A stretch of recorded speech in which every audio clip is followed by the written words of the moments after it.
Ah, j'ai quelque chose.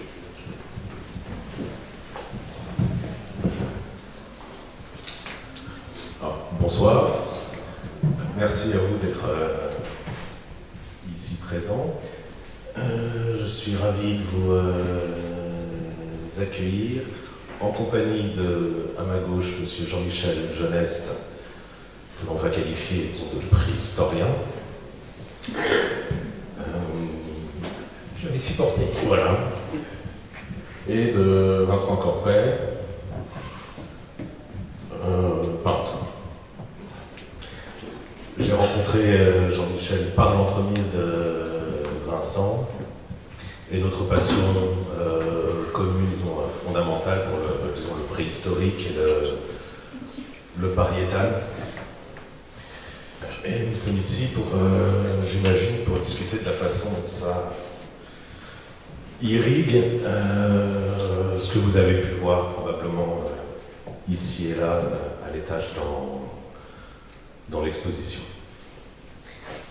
Et de tout un tas de choses, de rapport au temps, et à cette chose étrange qu'est cette matière coagulante qu'est la peinture, et bien sûr pour répondre à vos questions. Donc j'imagine que ou toi avait des protestations déjà à ce stade à formuler. Normalement, c'est Vincent qui proteste le plus. Oui. Ah. Il va refuser de protester. Non, mais je ne sais pas comment les faire parler parce qu'ils ont déjà fait un catalogue ensemble qui est, oui. Il y a 200 pages. Qui est toujours en vente. Qui est assez fatigant à lire, où il part dans tous les sens. Mais finalement, il partait sur un point qui était, enfin, si on veut, comme Lascaux, la naissance de l'art, donc la naissance, donc enfant, et puis l'art. Bon, je ne sais pas où on peut aller avec ça. Et quant à moi, j'ai fait aussi un livre avec Jean-Michel qui s'appelait Voir ça, savoir, et où en fait là j'ai une citation que j'avais retrouvée d'une femme qui s'appelle Béatrice Frankel. Je suis pas sûr que... Bon. Et alors je la cite: en matière d'art pariétal paléolithique, est-il possible de déceler un point de départ, un début qui marquerait une découverte sans précédent, un regard qui ne serait dépendant d'aucune lecture préalable, un moment de jamais vu. Bon, alors évidemment je ne suis pas d'accord avec ce truc-là parce que j'aurais mis, moi à la fin, jamais lu. Bon, l'art pariétal, on ne sait pas ce que c'est, et Jean-Michel ne le sait pas plus que nous, sauf qu'il a tout vu. Hein. Et quant au rapport de Simon, enfin Orstone-Groom, avec l'art pariétal, si vous avez vu l'expo, c'est un kabbaliste. Alors, peut-être qu'à Lascaux, ils étaient kabbalistes déjà, mais le travail de Simon est quand même extrêmement narratif. Et pour ce qui est de la narration des œuvres pariétales, on n'en a pas la trace. On n'a aucune trace. J'ai commencé mal parce qu'ils n'ont plus rien à dire. Mais bon. Alors pour ce qui est de l'art enfant et des choses comme ça, peut-être qu'on pourrait partir là-dessus, du temps et de l'enfant. C'est que effectivement l'art pariétal c'est la préhistoire. La préhistoire c'est quand même l'histoire de l'humain avant l'écriture. C'est pas autre chose. Les dinosaures ne sont pas préhistoriques. En fait, il n'y a que les humains qui sont préhistoriques. Et il y a un rapport entre cette préhistoire qu'on a tous vécu, c'est-à-dire qu'on a tous eu, à part les génies, moins de 6 ans, donc on a tous été vivants avant d'être au CP, donc avant d'écrire. Donc on a tous vécu cette préhistoire. Et ce qui est amusant chez les enfants, c'est qu'on s'aperçoit, tous autant qu'on est, c'est que quand vous avez des enfants et que vous leur parlez de leur passé quand ils n'ont pas 6 ans, quand ils ne savent pas écrire, ils connaissent quasiment tout leur passé, presque jusqu'à la naissance. Ils ont des flashs comme ça. Et nous, enfin surtout moi vieux, je n'ai aucun souvenir d'avant 6 ans. Donc l'acquisition de l'écriture et de la lecture fait une perte qui est la perte de la mémoire. Alors ça tombe bien sur Simon, parce que Simon, Simon en tant qu'artiste, naît d'une perte de mémoire. Ce qui fait qu'il croit qu'il est encore enfant, peut-être, ouais, sale gosse.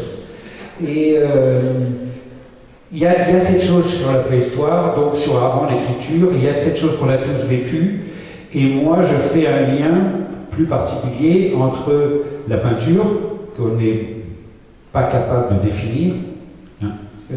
Je crois que personne n'arrive à définir ce que c'est que la peinture, mais je crois que dans le temps, elle est de ce temps d'avant l'écriture. Et autant l'artiste que l'amateur, en fait, quand il a une attirance pour la peinture, ce qui ne représente quand même pas la totalité de la population de la planète, se retrouve confronté à cette recherche permanente de sa préhistoire, de sa mémoire qu'il a perdue éternellement, pour tout jamais. Mais c'est là que ça se joue, c'est dans ce temps-là que ça se joue. C'est tout ce que j'ai à dire. Ouais.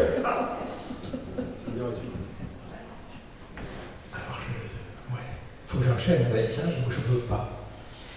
Je peux simplement pas enchaîner, puisque c'est quelque chose qui est absolument évident, ce que tu dis par rapport à ton expérience. Donc moi, je vais essayer de tirer un fil qui va être forcément le mien et qui va partir d'un inconnu pour aller à un autre, c'est-à-dire celui de l'art des périodes anciennes, des premiers Homo sapiens qui apparaissent et qui, à un moment donné, après quand même 4 millions d'années de bricolage, de fabrication de la technique, de transformation de la matière, mais de la matière pour faire des objets techniques qui vont agir sur le monde, ont une certaine idée de la création. Peut-être pas de la création au sens où on l'entend aujourd'hui artistique, mais qui arrivent à un moment donné de leur configuration sociale, de leurs relations interindividuelles, où les échanges ne peuvent plus se passer par la discussion, par la voix orale, par le recours à des mythes et à des histoires qui rassemblent, qui structurent le groupe, qui émettent peut-être des règles de fonctionnement social. Cela ne suffit plus et qui invente ce dans quoi nous sommes pris aujourd'hui, qui invente la figuration. La figuration qui va donner après l'écriture, bien entendu, mais inventer la figuration. Et pour l'archéologue que je suis, pas trop le préhistorien, parce que vous comprenez, je ne peux pas accepter le terme de préhistoire. Pourquoi il y en aurait qui serait avant une histoire? C'est tellement quand même aujourd'hui si peu politiquement correct que il n'est pas possible. On est dans une espèce de temps, comme tout le monde le dit, et Vincent vient de l'expliquer au niveau des arts. Dans cette période-là, comment est-il possible aujourd'hui d'imaginer qu'est-ce que c'est que l'invention de la figuration, dont ici, dans un musée, vous n'avez que des œuvres figuratives, peu importe, mais on figure quelque chose. Même quelquefois la peinture dite abstraite sur la toile, sur le support, c'est figurer quelque chose. Comment on invente la figuration, comment ça naît dans le cerveau humain. Aujourd'hui, on ne sait pas ça. Et c'est le même énigme que celle dont parle Vincent par rapport à l'enfance. Comment ça se passe du point de vue neurologique, neurobiologique, neuropsychologique dans un esprit que la forme apparaisse. Les humains savent créer des formes, faire des statues, puisqu'ils savent tailler des bifaces ou n'importe quoi, mais de passer de la forme en 3 dimensions qui ressemble à la forme, par exemple, de l'animal vivant, on passe du cheval à la statuette du cheval, mais comment on passe du cheval à la forme, au contour du cheval, à cette abstraction dans le plan. Et ça, c'est quelque chose qu'on n'a toujours pas réglé, mais qui fonde aujourd'hui, depuis 40 000 ans, notre structure de pensée et de communication graphique. Nous communiquons de cette manière-là en ayant cette capacité de s'abstraire. Et on ne peut pas avoir même d'idée pour l'imaginer, et donc, comment arriver bien entendu à la peinture figurative et aussi complexe que celle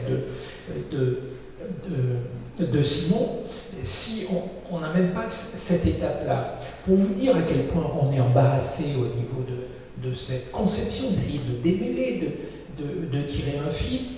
En sciences de l'homme, dans les sciences humaines au sens large, on a toujours la pratique expérimentale, qu'on soit à l'hôpital, en psychiatrie ou dans d'autres domaines, la littérature ou la linguistique, on expérimente. Là, on ne peut pas expérimenter.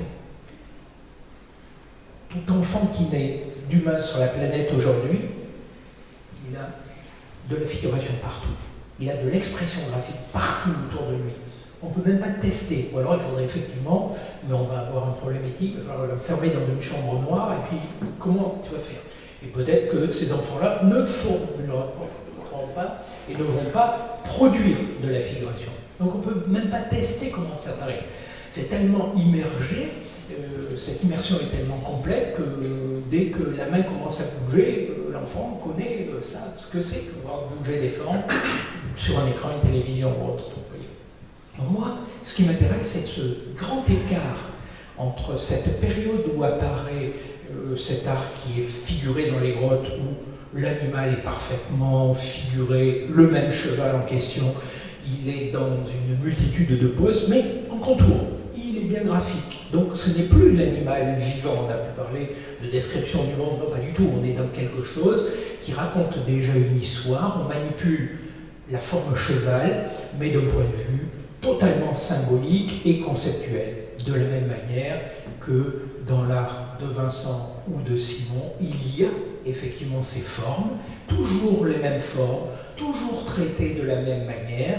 On part de quelque chose qui existe et il arrive quelque chose sur un support, et là on est dans l'expression graphique. Et ce qui est pour moi fascinant, c'est-à-dire c'est le bout du bout, c'est-à-dire que dans l'art qui est ici dans l'exposition de Simon, on a des tableaux qui sont des univers conceptuels graphiques extrêmement sophistiqués, où une multitude de formes et de représentations jalonnent le récit, le moment de vie qui est celui d'un peintre qui pense, travaille sur un sujet, sur une thématique et qui la compose, la retravaille avec de la couleur, tout ce que vous voulez, tout ce que vous voyez, tout ce qui crée cette richesse, cette singularité qui s'appelle la peinture, qui dépasse l'artiste comme elle a dépassé dès l'époque paléolithique, celui qui, sur le mur d'une grotte, avait seulement 3 pigments, peut-être 2 techniques, une brosse, un truc, une main,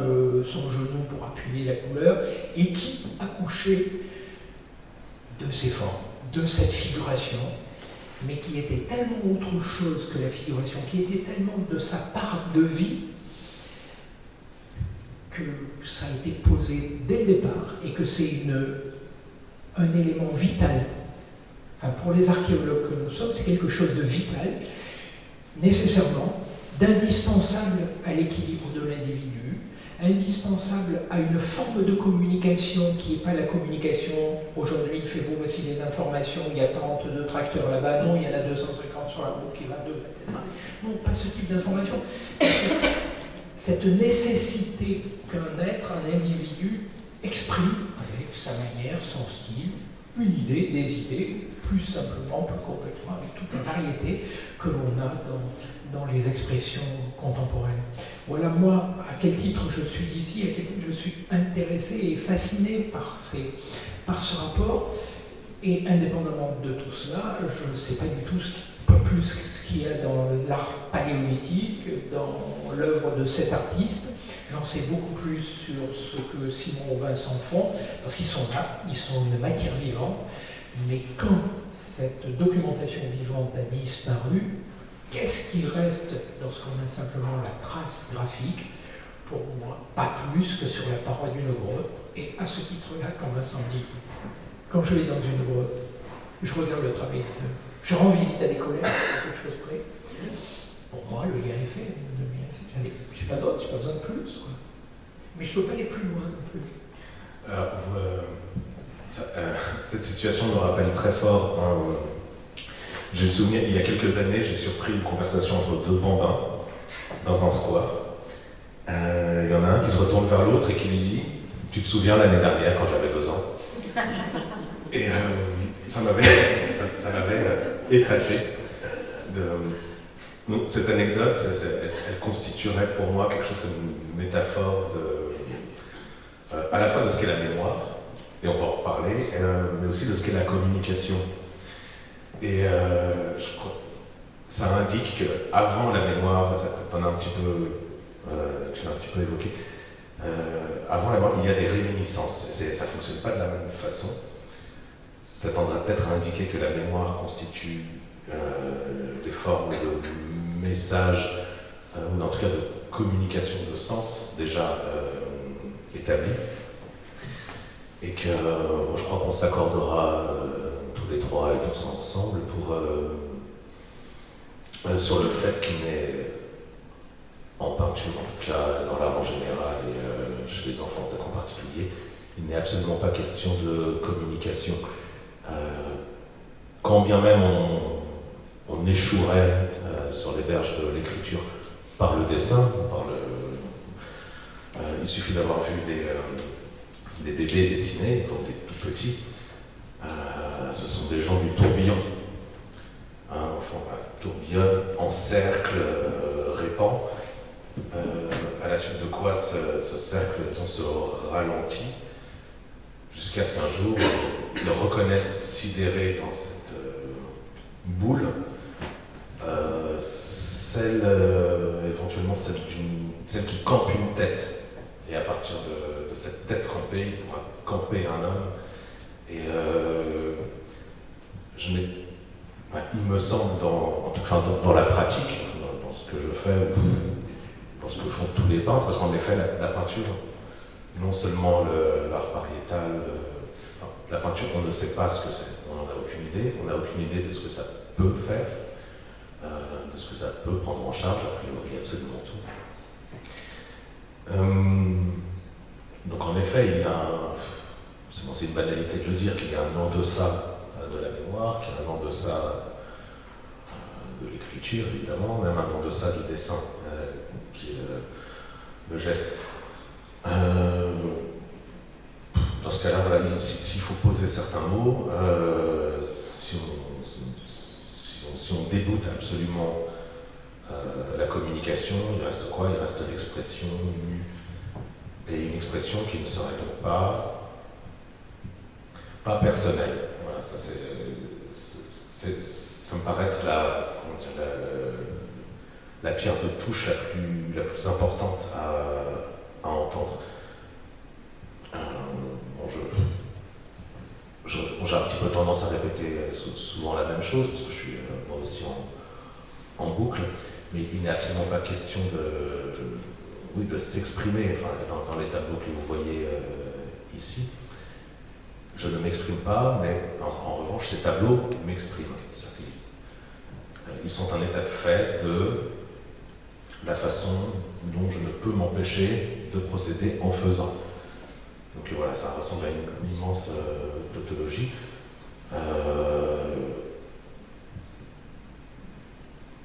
On dit, c'est la réflexion la plus idiote qui est faite sur la peinture ou l'art en général, généralement en regardant des Picasso, que sais-je. Ah, mais tout le monde peut le faire, mon gosse de 4 ans va le faire. Et bien, justement, précisément, exactement, à cette différence près que voilà, chacun dispose de sa propre façon de camper. De camper, on ne sait quoi. Je me rends compte qu'en ayant dit tout ça, je n'ai pas fait avancer le schmilblick d'un Giotto. Mais peut-être juste établir certains termes en ce qui concerne la temporalité la peinture, quel âge elle a aujourd'hui, on va dire 40 000 ans, un truc comme ça. Bon, elle n'en finit pas elle n'en finit, donc son origine n'en finit pas, elle n'en finira jamais. Et c'est un flot d'inouï et d'origine, comme ça, perpétuel. Notre boulot, c'est tout simplement de se brancher sur cette chose et de peindre la peinture. C'est très simple, c'est très mystérieux. Donc c'est une température. Je vais m'arrêter de parler pour le moment immédiatement. mais si je devais la situer dans le temps, ce serait un temps assez élastique qui s'étendrait entre une prémonition et un déjà-vu. C'est peut-être un petit peu trop poétique à ton oreille, de toute façon. Oui, je ne suis pas trop poète. Non, mais en fait, vous comprenez bien que dans une discussion comme ça, en tout cas, au moins Simon et moi, on est des charlatans. On n'aura aucune réponse à vos questions si jamais vous en avez. Mais pour revenir, parce que c'est toujours le même problème, moi je me souviens avoir visité énormément de grottes avec Jean-Michel et on était tombé, enfin j'étais tombé d'accord avec moi-même, en disant, quand on est dans une grotte, les gens sont bavards. Et ils parlent de quoi? Ils ne parlent pas de ce qu'il y a au mur, ils parlent d'eux. C'est-à-dire, parle-moi d'art pariétal et je te dirai qui tu es, mais pas ce qu'est l'art pariétal. Alors, pour résumer ça dans une formule très simple, c'est que, bon, quand on parle nous entre Lascaux et Chauvet, globalement. Il faut se rappeler qu'il y a moins de temps entre Lascaux et Chauvet qu'entre Lascaux et nous. Où il y a le même temps, à peu près. Donc, c'est vaste comme histoire. Et que, pour ce qui est de l'art pariétal européen, les éléments représentés sont 20. Il y a 20 animaux représentés. Il n'y en a pas 25, il n'y en a pas 23, il y en a 20. Donc ils ont un vocabulaire plastique, comme on pourrait dire aujourd'hui, qui est d'une faiblesse, mais on n'a jamais vu des abrutis pareils. Hein. Ils font ça avec rien. Donc il est évident que ce n'est pas la représentation qui est en jeu dans ce truc-là, on serait plutôt dans Mendeleïev avec les éléments, et que finalement chaque représentation qu'on voit, c'est un élément qui va se combiner avec un autre. Mais en fait on est dans de la chimie. On n'est pas dans une représentation picturale. Enfin, on se sert du pictural pour fabriquer de la chimie. On pourrait presque penser ça, on n'en est pas sûr. D'autre part, il faut bien, parce que souvent les gens ne savent pas qu'il n'y a que 20 animaux représentés. Ils se disent qu'il y en a plein d'autres. Et en plus, il y a un oiseau, un pingouin, je ne sais pas si c'est un poisson, il y a des sculptures, mais je ne sais pas si c'est un poisson peint. Bon, donc la plupart du temps, c'est des chevaux, des vaches, des trucs comme ça.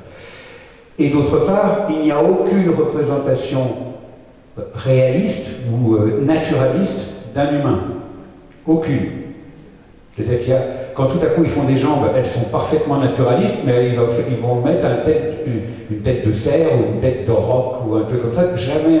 Donc en fait, l'art pariétal, bon, ça fait 20 ans que je connais Jean-Michel et en fait il aimait bien m'emmener dans les grottes parce que je ne parlais pas, je disais rien. Et j'avais rien à dire. Et un matin, je me suis levé en me disant, mais si finalement j'ai un seul truc à dire, l'art pariétal, c'est l'interdit. C'est-à-dire que pendant 20 000 ans, ces gens, qui sont comme nous au niveau structure mentale, jusqu'à preuve du contraire, ne vivaient que dans l'interdit. Ce qui est l'opposé d'un artiste d'aujourd'hui. On serait plutôt dans un artiste du Moyen-Âge. Hein, pas de l'Antiquité, parce que là il n'y avait pas d'interdit, mais au Moyen-Âge il y a de l'interdit, il n'y a plus d'artistes. Moi j'ai été soufflé quand j'ai entendu les artistes pleurer au fait que Notre-Dame brûle. Notre-Dame, c'est notre ennemi absolu. C'est un temps où on fait de l'art, on fait des chefs-d'œuvre et où il n'y a pas d'artiste. C'est la négation de l'artiste. Donc quand Notre-Dame a brûlé, il dit vengeance. Vengeance. Et il y avait des artistes pour dire ah c'est triste, bon, sauf qu'ils auraient vécu à l'époque où on faisait Notre-Dame, ils n'auraient pas existé. Bref. Mais c'est l'interdit qui est interdit,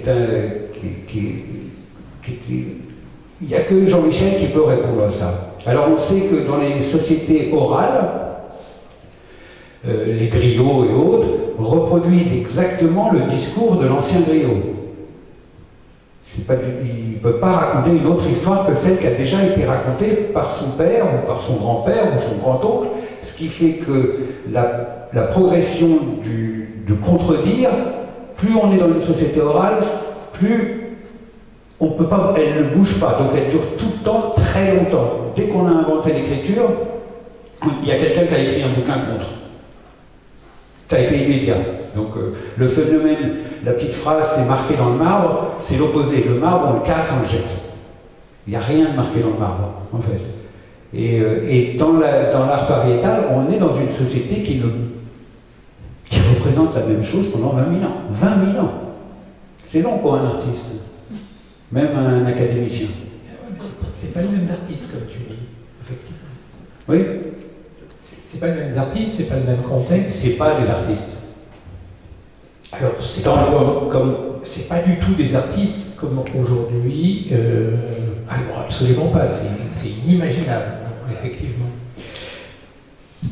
Il va de soi que je partage des idées qui sont exprimées par Vincent au niveau du fait que lorsque on observe cet art des périodes anciennes, il a une diversité de thématiques qui est extrêmement étroite, pas plus d'une vingtaine de thèmes, tous animaux de certains genres, grands mammifères supérieurs avec systèmes neurologiques complexes qui sont dessinés par les autres, pas d'insectes, pas le reste du monde. Et puis après, il y a des formes géométriques qu'on dit abstraites.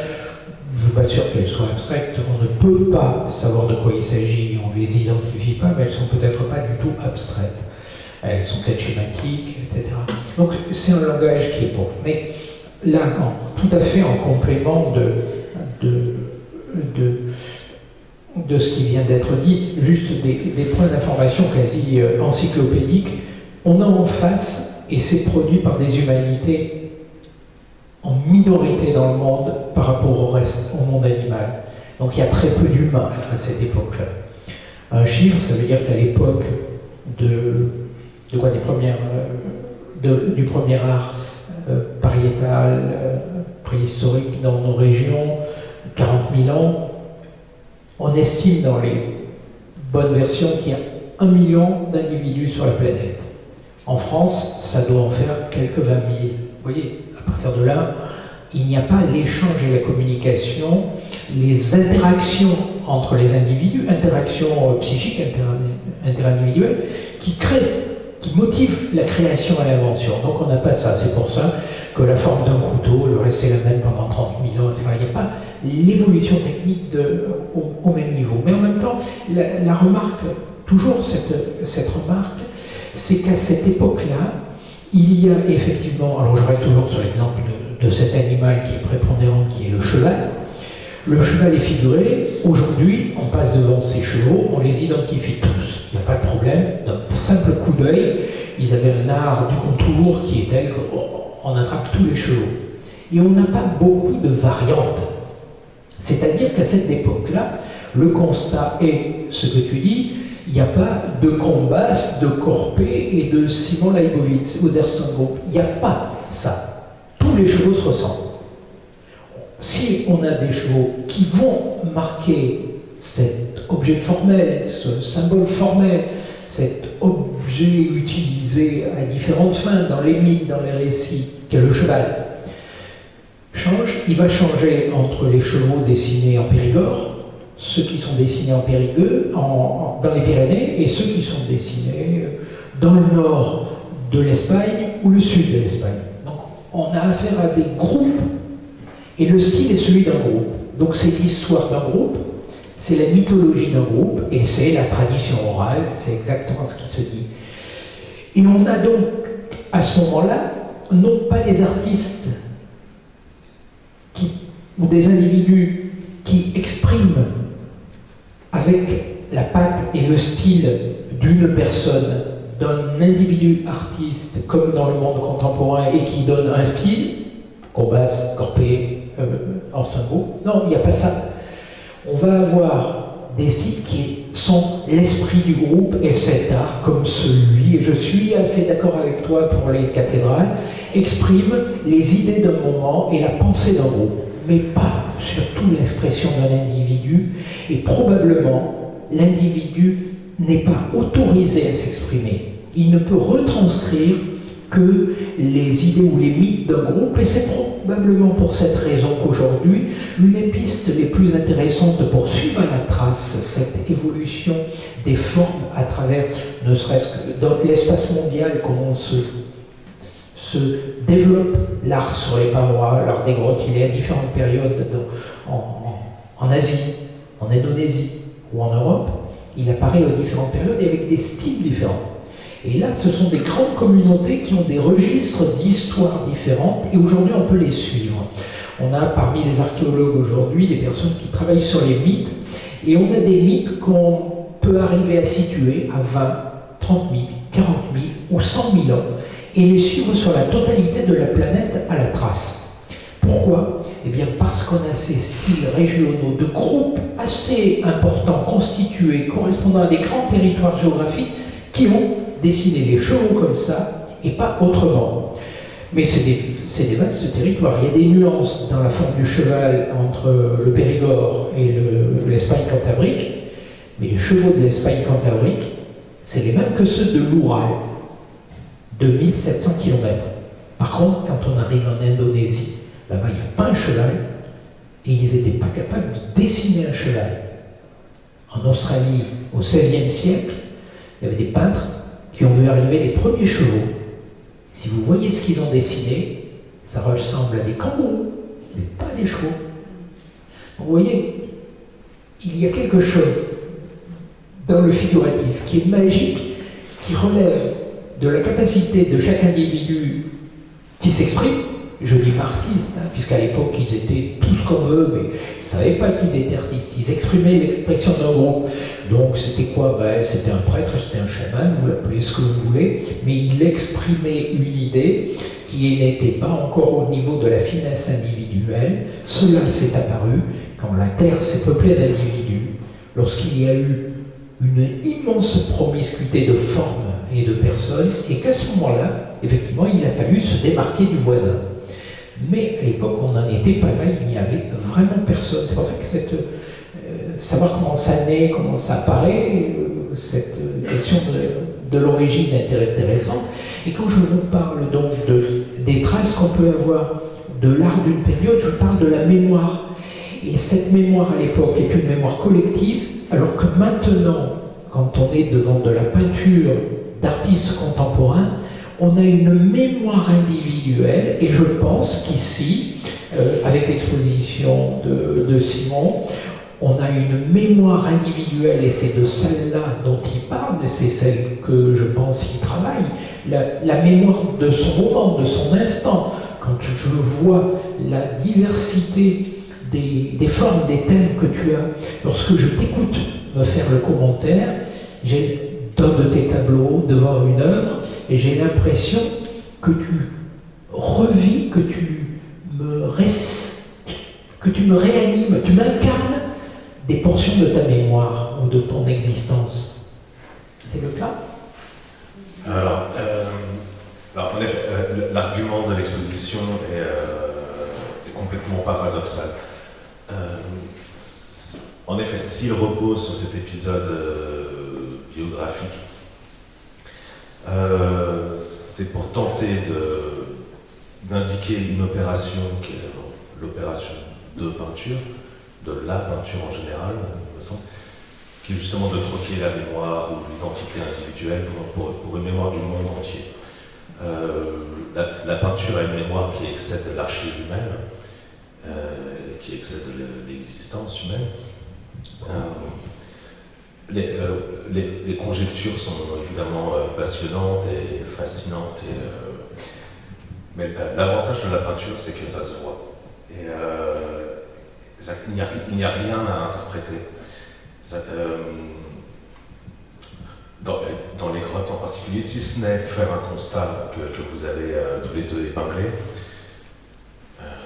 qui est très simple. Le cheval, les animaux vont de soi, même s'il n'y en a pas beaucoup, mais les animaux vont de soi, ils vont de soi en dessin, dans la façon dont ils sont campés, et à la perfection, c'est-à-dire qu'ils sont en termes de proportion, de modelé, d'attitude. La seule bestiole qui ne va pas de soi, c'est, disons, la forme humaine. Et ce n'est pas une interprétation de remarquer, on pourrait dire de lire, que cette activité picturale, dès le berceau, nous adresse une question.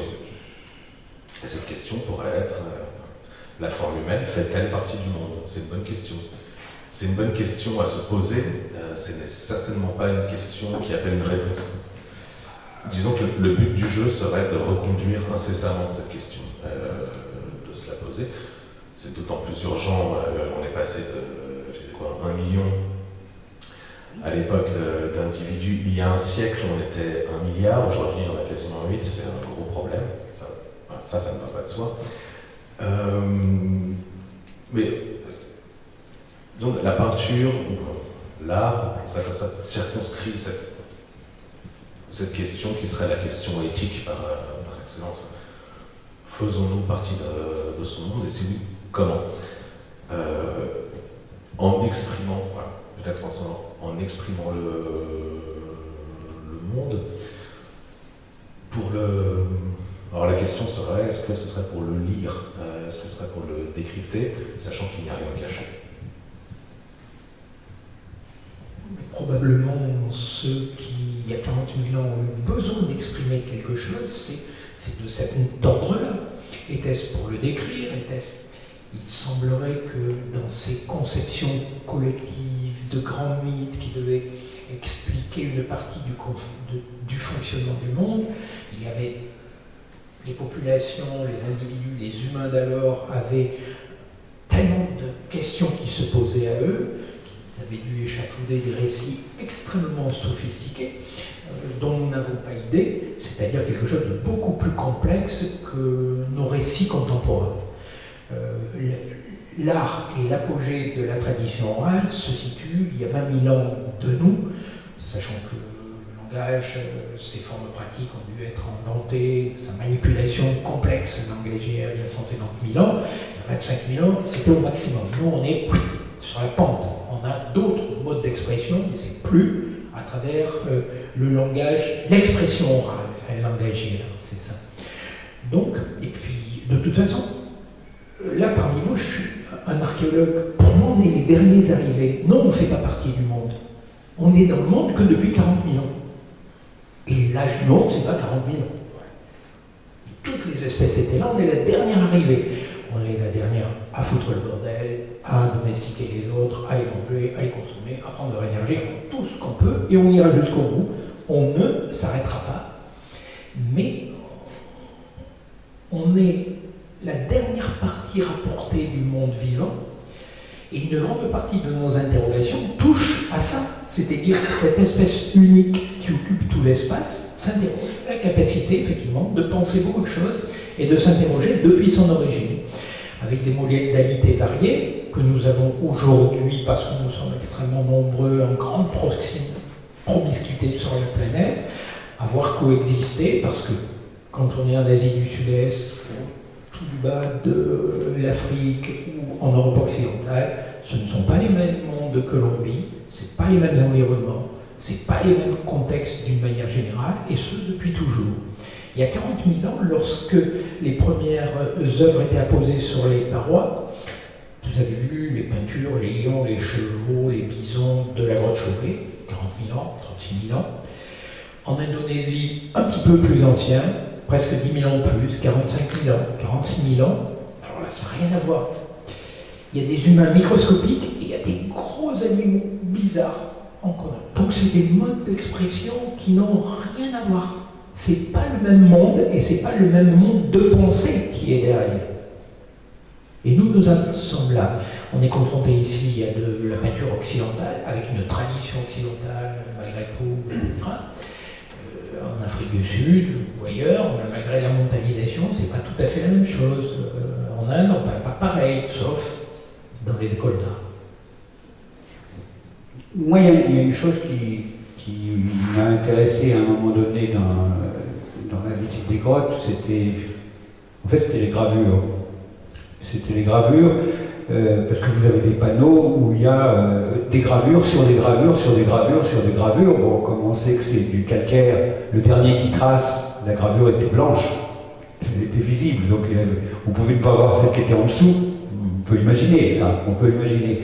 Mais il y a aussi dans les gravures ce qui s'appelle des tablettes, je crois, des tablettes, des plaquettes. Des plaquettes qui circulaient. Comme si, comme l'invention de Gutenberg sur la gravure. C'est-à-dire que tout à coup, quelqu'un fait un auroch sur une tablette, cette tablette va pouvoir faire 1000 km, voire plus, et donc un autre va voir comment on doit représenter un auroch. Et donc il va représenter le même. Et alors, il me vient un truc, c'est une question, hein, parce que là, actuellement, il y a un paléontologue ou je sais pas quoi à la mode qui s'appelle Ludovic Slimak qui a découvert que pour faire vite que les humains, les Homo sapiens avaient été en réel contact avec Néandertal dans le même endroit, dans la même grotte à 6 mois près. Et d'abord, il s'est appuyé pour savoir si c'était humain, parce que Néandertal est un humain. Entre Homo sapiens et Néandertal, il s'appuyait sur les outils. Et il a sorti un truc que moi je trouve assez merveilleux, c'est-à-dire que quand Néandertal avait besoin de faire un outil, c'était un Néandertal qui faisait un outil. Et à la limite, son frère, face au même problème, allait faire son outil. Il n'allait pas copier l'outil de son frère, parce que son frère était un débile, enfin, maladroit, et que lui il pouvait faire mieux, enfin, lui il pouvait faire à sa main. Et que quand on voit apparaître Homo sapiens, tout à coup, tout le monde fait le même outil. Donc en fait, on est des Romains, si vous voulez. Globalement, on est des Romains. Donc, l'art en tant qu'expression d'un individu, visiblement, au départ, c'était pas gagné l'individu chez Homo sapiens. C'était toujours beaucoup plus le groupe. L'individu aurait été chez Néandertal plutôt que chez Homo sapiens. D'où le fait après, de ces 20 000 ans sans bouger, où tout le monde est d'accord. Et le dos du cheval, il y en a beaucoup qui arrivent à faire exactement le même dos parce que c'est le dos parfait. Ce qui fait que quand nous on le voit, on peut même dire de quelle race de cheval il s'agit. Donc le type, mais c'était pas Léonard de Vinci. Ils étaient tous Léonard de Vinci, ceux qui faisaient le truc. Mais alors il y a d'un côté cet art sur plaquettes qui circule, et de l'autre côté il y a ces cathédrales. J'emploie le mot exprès pour provoquer, parce que ça, en préhistoire il y a un grand problème de vocabulaire. Je ne sais pas comment ils arrivent à penser, les préhistoriens, avec le vocabulaire qu'ils emploient. Mais qui, lui, on ne sait pas si c'était visible à d'autres gens, qui les voyait, qu'est-ce qu'ils en faisaient. Mais par contre, les tablettes, elles circulaient, c'est de l'art mobilier, je crois. C'est comme ça qu'on appelle ça. Oui, oui. Bon, j'ai posé une question ou je n'ai pas posé de question? Je ne sais pas. Léonard de Vinci, il n'y a pas une seule machine qui est dessinée qui fonctionne. Pas une seule. Oui, mais c'est la méthode de Léonard de Vinci qui est intéressante, c'est pas Léonard de Vinci. On est à Paul Valéry ici. C'est la méthode, on reste à la méthode. J'ai l'impression que ce que vous circonscrivez tous les deux... C'est contre toi. Oui. D'abord, c'est contre toi. Alors, à propos... si je le ramène à comment je peux faire le lien, j'ai l'impression que d'un côté, dans le coin rouge, il y aurait quelque chose comme le monde entier, et dans le coin bleu, tout le monde. Et que les deux entités ne coïncident absolument pas, ou peinent à se... Donc voilà, ce serait le monde entier contre tout le monde, que le but de l'opération est simplement d'établir un rapport de l'un avec l'autre, quel qu'il soit de transmission, qu'il soit d'expression,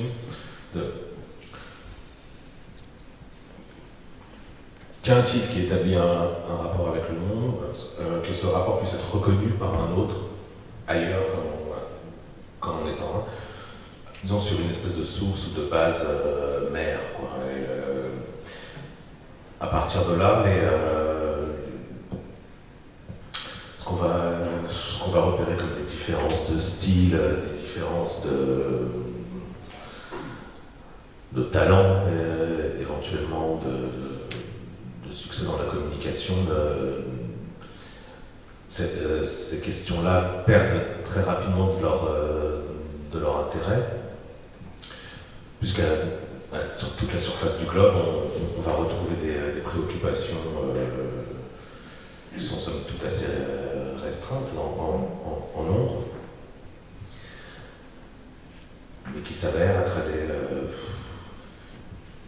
des nécessités quasiment physiologiques, quoi. C'est-à-dire exprimer l'animal, exprimer la météo, et puis quelques puissances,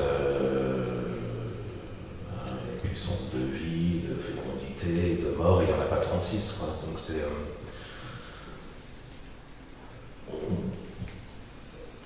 à ce niveau-là, ce qu'on appelle histoire de l'art n'existe pas. Il s'agit exactement d'une espèce de forme, de force immobile, statique, qui consiste tout simplement à établir un rapport avec le monde. Alors c'est une façon de noyer le poisson, mais le poisson est vaste, et les eaux nombreuses. Non, alors je peux, à moins que tu veuilles répondre. Non, je comprends. Non, parce que t'as une idée, profitons-en. Non, j'ai une idée pour essayer de sortir qu'il s'en aille pas. C'est comme ça. Parce que comme je disais tout à l'heure, quand tu me parles d'art pariétal, tu me parles de toi, il y a une chose c'est une information que je vous livre. Bon, c'est que cet art pariétal a eu des inventeurs. J'adore ce terme. Celui qui voit, c'est celui qui invente. Et alors, je voudrais vous donner, parce que j'ai donné ça tout à l'heure à Simon, que ça a fait réagir. Donc, Altamira, la première, a été découverte en 1879. La grotte Chabot en 1879. Père-non-père en 1883. La Moute en 1894. Et il y a eu un grand mea culpa de Cartaillac en 1903. Bon. Alors maintenant, je vais vous donner d'autres dates. Kandinsky, né en 1866. Matisse en 1869. Mondrian en 1872. Malevich en 79. Picasso en 81. Duchamp en 87. Donc au moment où on invente l'art pariétal, tous ces jeunes gens ont 15 ans. Ils découvrent ça à 15 ans. Ces jeunes gens vont faire un art qui est très particulier, c'est les seuls. Ils vont faire ce qu'on appelle l'art moderne. C'est un art sans perspective, sans le bien, le mal. En fait, c'est un art de groupe, d'ailleurs, finalement. C'est un art comme si l'esprit humain était arrivé à une apogée et que là, on lui offrait son apogée plutôt que de refaire les enfants qui jouent au dé, enfin je sais pas quoi, papa et maman qui niquent, et la guerre et les choses qui sont représentées depuis le début. Là, eux, ils vont représenter un carré blanc sur fond blanc, les Demoiselles d'Avignon, que improbable, ou le portrait de Gertrude Stein, et ils le font donc au moment où ils ont 20 ans, alors que l'art, ils sont nés au moment où l'art pariétal était inventé. Et moi, je ne peux pas m'empêcher de faire un lien entre les deux. C'est-à-dire que les grands acteurs de l'art moderne, en fait, ce sont les inventeurs des grottes. C'est eux qu'on devrait saluer et resaluer en permanence, parce que là, ils offrent visiblement au monde, et aux artistes, plutôt qu'au monde, une capacité à faire quelque chose qui ne s'est pas reproduite, parce que finalement, l'art moderne, les Kandinsky, Malevich, Picasso, etc., ont été essentiellement actifs dans leur ontologie entre 1907 et 1914. La guerre de 14 a arrêté encore un groupe qui arrête le problème. Ces pistes, ouais, bah, elle est ratée.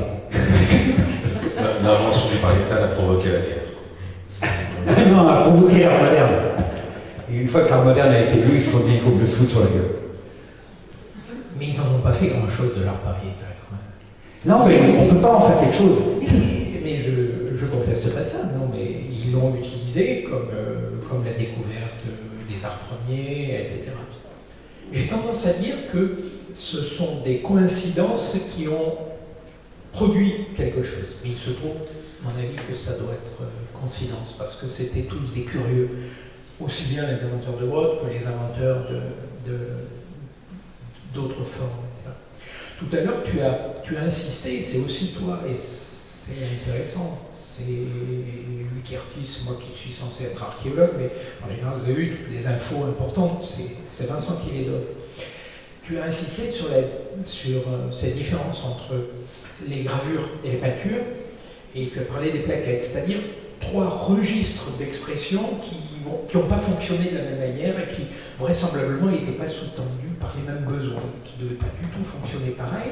Alors, les plaquettes où il y a une ou 2 formes qui circulent, et sur lesquelles il y a notamment beaucoup de représentations humaines, de portraits, alors qu'il n'y en a pas dans les grottes. Et là, il y a du détail, il y a de la physionomie. Mais c'est le fait que dans l'art des parois, des grottes, toutes, d'une manière générale, on en connaît 300 en Europe, ça fait 20 000 formes, thèmes, animaux, bisons, mammouths, chevaux, lions, etc. Et sont traités de 2 grands principes. Soit ce sont des figures qui sont très bien dessinées, mais en tout cas immédiatement perceptibles dans leur contour, avec un trait, une peinture, peu importe le médium, mais en général ça va être aérographie, peinture, tracé charbonneux, estampe, en noir ou en rouge, et là on distingue bien les figures les unes après les autres, et même si elles sont organisées, elles sont plutôt organisées rarement en table et plutôt de façon linéaire. Et puis après le palimpseste de la gravure, où il y a de tout, et il y a une histoire, comme s'il y avait une mémoire qui était reprise l'un derrière l'autre. Les fameux fatras. Les fatras de Vincent et les peintures qui sont là-haut. Pour moi, ça, c'est des palimpsestes. Et il travaille en rajoutant comme ça. Et c'est cette accumulation qui fait sens sur ce type de tableau. Cette manière de jouer le morceau, de le reprendre, de retravailler, de faire venir le thème, de sentir, et en écoutant, oui, cette forme est apparue, elle est là, elle est restée, non, il y avait celle-ci, etc. Et là, j'ai l'impression qu'avec y compris dans la peinture et dans l'expression contemporaine, on retrouve ces 2 registres d'expression, comme si ce n'était pas du tout les mêmes fonctions. Est-ce que tu penses, toi, que les palimpsestes et les fatras de ces époques-là, ils étaient du type de ce que tu vis, toi, quand tu es quand tu es dans une action? Il y a une réminiscence historique, c'est que les fatras, ça a donné un genre de poésie assez bizarroïde au Moyen-Âge qui s'appelle les fatrasie. Et c'était des poèmes, en fait, plutôt paillards, dégueulasses, parce qu'on a tendance à considérer que c'est l'origine même de l'absurde, du non-sens. Sauf que, évidemment, les types qui écrivaient ça, c'était une espèce de société assez réduite. C'est une poésie qui était extrêmement codifiée, très hermétique, et qui, en fait, se révélait être des parodies déguisées d'événements historiques. Donc c'est déjà une espèce de façon de redigérer l'histoire par le traitement de l'informe, de l'hermétisme et d'une mise à mal du langage et de la communication, pour le coup. Donc ouais, moi je me sens assez proche de ça. Le terme de fatra, je l'ai appris par Vincent. Ça faisait longtemps que je tenais à ce mot pour faire un titre d'exposition, mais Vincent m'a coupé l'herbe de son pied récemment, 3 fois d'affilée. J'avais donc pensé à fatrasie comme un déclarage à la fois de mon attitude envers la chose, enfin la peinture, et puis la façon dont elle procède. Mais arrivé à cette heure-là, avec tout ce qu'on a tenté j'ai l'impression qu'il est probablement temps d'entendre vos interrogations. Il doit y en avoir, j'imagine. Il y a 3 micros, oui. Il y a au moins 3 questions. Je crois que vous voulez vous poser une question. Non, j'ai cru, vraiment sincèrement. Je vois ça dans la lumière. Les personnes qui étaient derrière. J'ai cru que vous étiez. Donc j'ai une question peut-être à vous. Quand vous parlez de ces plaquettes, là, on a trouvé, il y en a beaucoup de ces plaquettes qu'on a trouvées. Oui. Alors, ce sont des gisements c'est-à-dire dans des habitats. paléolithiques, des grottes qui ont été occupées, pas des grottes qui ont contenu des expressions graphiques, simplement des lieux d'habitat. Et sur le sol de ces régions, il y a des petites plaquettes de calcaire. Elles sont lisses, faciles à graver dessus, faciles à effacer dessus aussi, un petit peu comme une ardoise, elles ont fonctionné. Et dessus, il y a des gravures très simples, légères, parce que c'est du calcaire assez tendre. Et il y a 1, 2 animaux, quelquefois 3, mais qui sont repris les uns sur les autres en reprenant le contour, et des personnages, des profils, des têtes vues de face. Ce sont les seuls visages et physionomies que l'on ait de cette période. Elle date d'une période qui est très stricte, c'est compris entre 13 500 et 14 500. En Europe occidentale, c'est dans le centre de la France, il y a 4 gisements qui en ont, on a 600 ou 800 de ces plaquettes. Vous voyez, c'est pas juste 1 ou 2 dessins, 600. Je ne sais pas quel était votre intérêt de poser la question. Bon, donc l'information est donnée. Il y a François Jeune, il y a plusieurs années, il a fait un symposium, une conférence, un colloque à l'INHA sur l'art, la préhistoire, la peinture, avec différentes personnes. Je ne me souviens plus les noms des personnes qui étaient intervenues. C'est connu, ces gisements, il n'y en a pas beaucoup, mais c'est toujours la période du Magdalénien, une période très particulière. Donc de la fin des temps paléolithiques, hein, c'est pas loin de nous, c'est presque à la fin de l'art de cette période. Vous avez parlé surtout de cet art aurignacier et moustérien. Est-ce qu'il n'y en a pas par hasard? Moi j'ai lu un bouquin récemment, on m'a dit que les Néandertaliens avaient aussi des groupes pariétales. Donc est-ce que c'est de la mauvaise vulgarisation? Première question. Et la deuxième question, c'est vous dites aussi que ça n'a pas bougé pendant le millénaire, mais à un moment donné, il y a aussi une période vers l'arrivée des sapiens une effervescence d'art dans la manière de procéder. Ils sont sur les pierres. Les Néandertaliens c'est une humanité qui a été extrêmement créatrice et au niveau technologique, qui ont beaucoup inventé au niveau de la forme des objets et avec un sens esthétique affirmé dans la forme des objets, comme le racontait Vincent, de mes plus jeunes collègues qui travaillent dessus, a bien mis en évidence à quel point un objet qui sert à racler peut être taillé d'une manière absolument esthétique, magnifique, c'est-à-dire le support, l'éclat, la forme, la retouche, la manière dont il est taillé pour que ce soit un très très bel objet. Pas seulement utilitaire, mais utilitaire et très beau. Donc c'est ça l'esthétique néandertalienne. Par ailleurs et par contre, cette population qui a inhumé ses morts, qui quelquefois a eu un soin particulier aux morts et aussi aux vivants, parce que dans ces sépultures, on peut voir comment est le corps, et on a des corps de personnes ayant vécu longtemps, infirmes, ce qui nous disent donc que la population, la famille, le groupe social a pris en compte des infirmes, des personnes gravataires, leur permettant de vivre il y a 75 000 ans dans des conditions que nous n'imaginons pas. Hein, il n'y a pas les vêtements, le confort, le chauffage central, ni les communications. C'est ça. Par contre, les Néandertaliens n'ont jamais utilisé la parure et n'ont jamais dessiné, n'ont pas inventé la formalisation. Par contre, dans le domaine de la recherche, vous avez des travaux de pointe qui permettent de dater des œuvres. Et on a dans certaines grottes des aplats de couleur rouge sur les parois qui ont été datés. Et l'âge est de période néandertalienne. Donc il est possible de trouver des auteurs qui écrivent que les Néandertaliens ont utilisé de l'eau.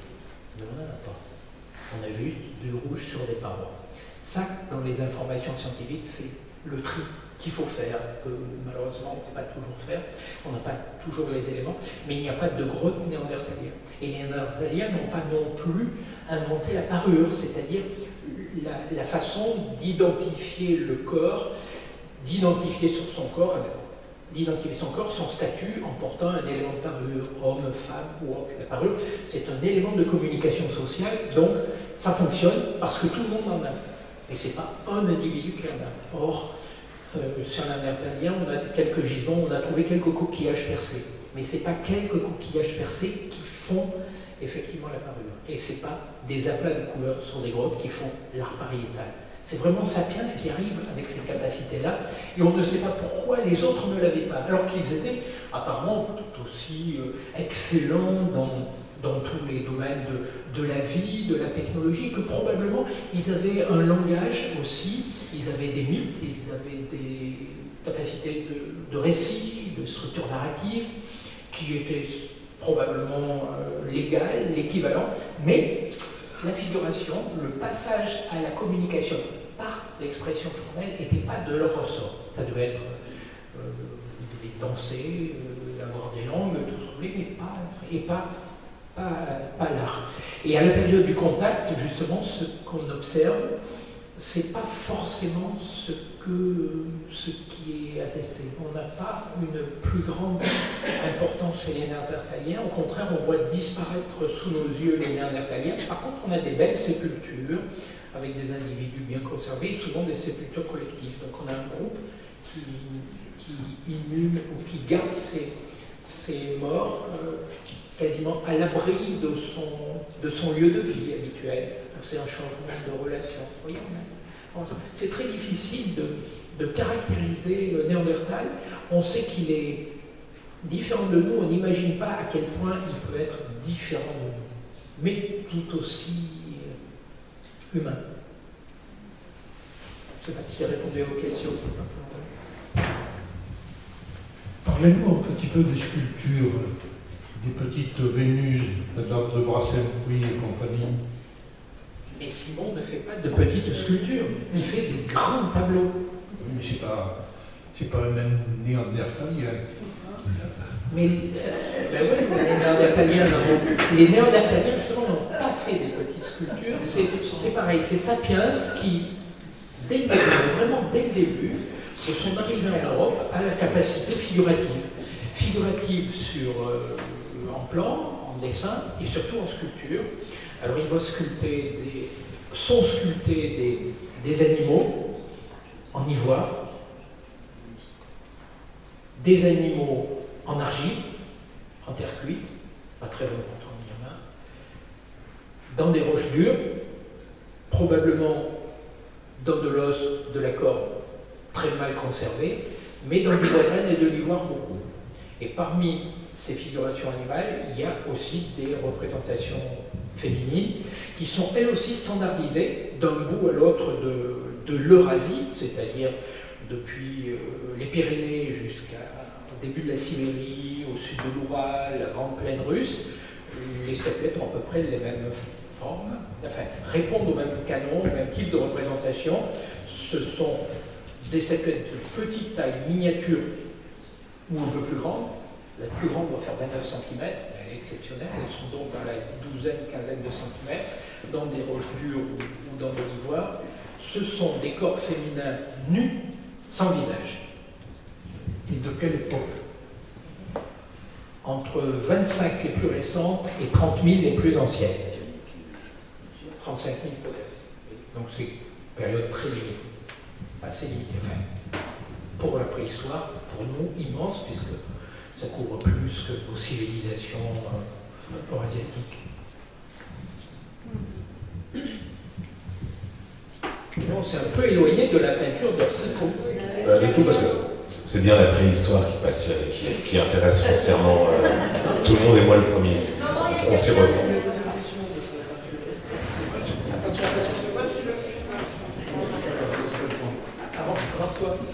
Voilà. Mets-toi dans la lumière. Ouais. Là, j'ai une question tout à fait étrange. Non, bon, pas jusque-là quand même. Je me pose la question parce que je suis rentré une fois dans une grotte tout seul et je pense quand même, ou j'imagine en tous les cas, que ces ancêtres, quand ils sont rentrés dans les grottes avec leurs torches, quand même, on n'est pas très à l'aise quand même, ça fout les jetons. Ça fait peur un peu, je trouve. C'est quand même mystérieux, on rentre dans le ventre de la Terre, hein. C'est quand même un peu bizarre et étrange. Là où le soleil ne brille jamais. Exactement. Mais c'est une sensation étrange. Donc ces hommes qui rentrent là-dedans, il y a quand même cette crainte, ce mystère. Il y a quand même ce mystère. Et ils vont faire des choses là-dedans. Mon sujet n'est pas là, c'est la question que je vous pose, vous pas. Est-ce que vous, la peur et le mystère, ça vous aide à faire la peinture? Alors, pour répondre à vos grottes, pour moi, c'est un milieu aqueux. Vous l'écrivez aqueux comme vous voulez. Oui. Donc, c'est un milieu dans lequel, moi, j'ai toujours été très bien. J'ai jamais eu peur. Je trouve qu'on vit très bien dans les milieux aqueux. Et pour la peur de la peinture, peur de fer, c'est ça dont vous parlez. Peur de fer. Oui, peur de fer, oui. Plus peur. Ou du mystère, enfin, je veux dire quelque chose de mystérieux. Mystère, quelque chose qui me fait peur, un peu mystérieux. Le soleil est une puissance de vie, enfin, qui doit à la vie et qui la garantit. En effet, les grottes en sont exemptes. Et c'est probablement que le fait de la peinture étalée dans la grotte prend en quelque sorte le relais de ce phénomène de vie, comme une espèce de contiguïté qui l'emmène et qui reconnaît cette nécessité jusque dans les entrailles. Bon, après, la métaphore obstétrique, elle a bon dos, elle est évidente. On ressent tous et on parle tous exactement de la même chose, que ce soit de l'expérience de la visite des grottes, de ce que l'on repère, de ce que l'on lit, et de la façon dont on continue à faire l'expérience de esthétique ou de la lecture. Finalement, il n'y a aucune il n'y a pas vraiment de différence fondamentale entre toutes ces choses-là.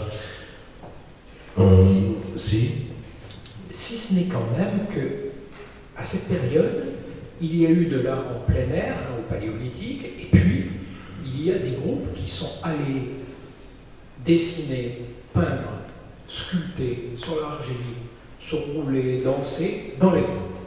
Et ils sont bien recherchés cette obscurité-là, cet espace sombre, cet espace en dehors du monde, isolé, pour exprimer.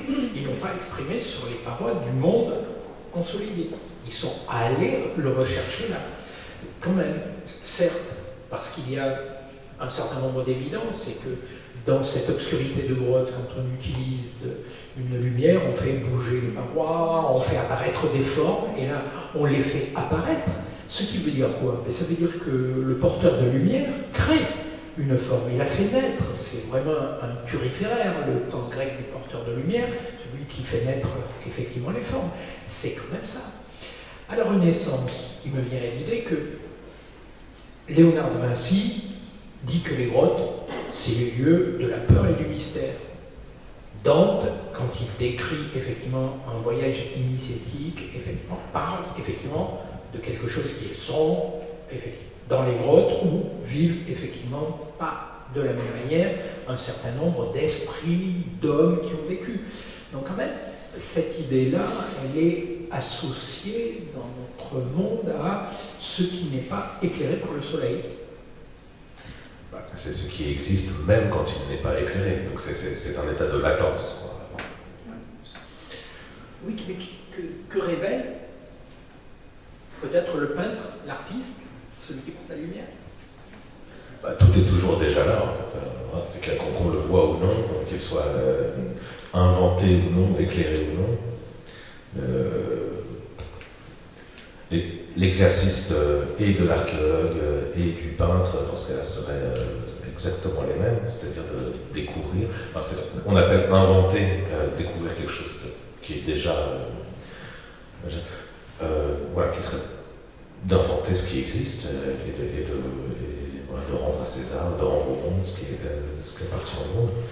Donc en fait, nous faisons œuvre de pléonasme ambulant. Oui, mais y compris avec la grotte, avec le son, avec la lumière, avec le soleil. Il y a en haut une immense toile que j'aime beaucoup, et la lumière qui est en haut, tu sais, cette lumière jaune, quasiment électrique, ce plafonnier jaune au milieu. Dans le tableau. Dans le tableau. Oui. Hein? Oui, c'est un luminaire qui est emprunté au Guernica de Picasso. C'est une espèce de... Ouais, c'est une saturation témoin. Voilà. Ouais, nous sommes photographiés par le soleil. Moi j'ai une bonne question. Dans votre peinture, comment vous utilisez l'art pariétal? Est-ce que c'est symbolique? Est-ce que c'est... C'est à moi que vous vous adressez. À lui. Oui. Ah oui, c'est bien. Mon Dieu, peut-être. Est-ce que c'est symbolique? Est-ce que c'est par rapport à la retour aux sources? Quelle est votre démarche en fait? Mais disons que lorsque le processus d'enquête de recherche sur un tableau me fournit certains sujets, certains motifs, j'ai plutôt tendance à les situer dans une mémoire qui n'est pas une mémoire personnelle, mais plutôt dans une... Donc ma mémoire est autant faite, voire même plus, d'images de l'histoire de l'art que de ma propre expérience. Je vais penser sur n'importe quel motif. Je vais d'abord situer, je sais pas si on parle de montagne, je vais d'abord penser à la Sainte-Victoire plutôt qu'à celle que j'aurais visitée l'année dernière. Donc il y a un répertoire de formes en effet latent qui fait office de référence beaucoup plus immédiate et évidente pour moi. La deuxième chose, c'est que mon attitude consiste en effet à tenter de sortir de moi-même, de me brancher sur ce phénomène qu'est la peinture, qu'est la... Comment tu fabriques. Dans l'entretien qu'il y avait avec Jean-Michel, à un moment donné, il y a un chapitre où tu expliques un peu comment tu travailles. C'est-à-dire que quand il y a trois éléments, Oui, excusez-moi, parce que c'est vrai que j'en ai parlé la semaine dernière. En fait, voilà, moi je n'ai jamais aucun projet. Ce que je fais n'est pas une illustration d'une idée préalable, quoi que ce soit. Donc je commence à peindre simplement en étalant de la peinture. Étant donné que je suis un peintre figuratif, je ne peux pas m'empêcher très rapidement de lire dans ces formes des motifs qui tentent, qui poussent, qui luttent pour apparaître. Donc je les accueille avec une confiance totale, en me disant que la peinture a ses propres raisons de faire advenir ces formes-là, ces choses-là, que je comprends et que je ne connais pas encore. Bon, ça va venir, mais donc, dès que le tableau commence à se peupler de 2 ou 3 motifs, et ça peut vraiment être tout et n'importe quoi. Là, mon geste se suspend et il y a un deuxième personnage qui entre en scène, en quelque sorte, ce serait celui d'un enquêteur. Donc je me renseigne sur, je sais pas quoi, sur tel porc qui est apparu, sur telle plante, ou je ne sais quoi. Par l'étymologie, ce qui est une forme d'archéologie dans la langue, j'utilise plusieurs langues d'ailleurs. Et ce qui me fournit tout un répertoire de motifs auxquels je n'aurais jamais pensé par moi-même, ni par le truchement de l'imagination ou je ne sais quoi. Et invariablement, j'ai chez moi des dizaines et des dizaines d'atlas, encyclopédies, depuis qu'il y a Internet, c'est un outil de plus. Mais immanquablement, je finis par découvrir, par inventer, que ces 3 éléments existent déjà, combinés ensemble, généralement dans un mythe antédiluvien, quelque chose de très très ancien, dans le temps. Mais c'est quasiment effrayant, c'est 9 fois sur 10, en 3 trucs au hasard, et ils existent ensemble.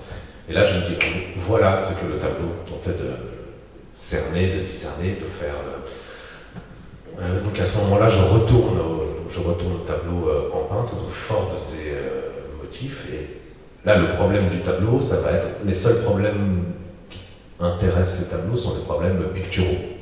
Donc il faut que je trouve un problème pictural pour faire rentrer dans tout ce personnel. Donc ça va être des problèmes de composition, de couleur, etc. Mais en effet, sur ce mode textuel, d'une façon découturée, qui est celle du fatras là, qu'on a évoqué, donc qui est, semble-t-il,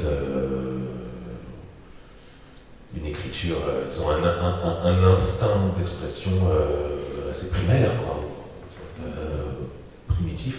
Mais oui, c'est toujours quelque chose qui est tranché sur le mythique, quoi, le mythologique, l'ancestral, enfin en tout cas qui me dépasse très très très très loin en généalogie. Donc je ne sais pas si j'ai répondu à votre... je me suis fait embrouiller par monsieur en cours de route. Ce qui veut dire que demain on risque d'avoir plusieurs Simon alors. Bah, regardez, il y en a déjà 3.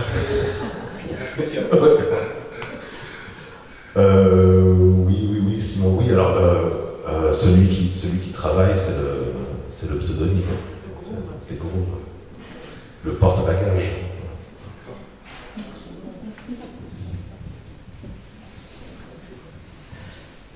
Je crois que c'est bien, ça suffit. Alors, dans ce cas-là, merci. Merci à vous.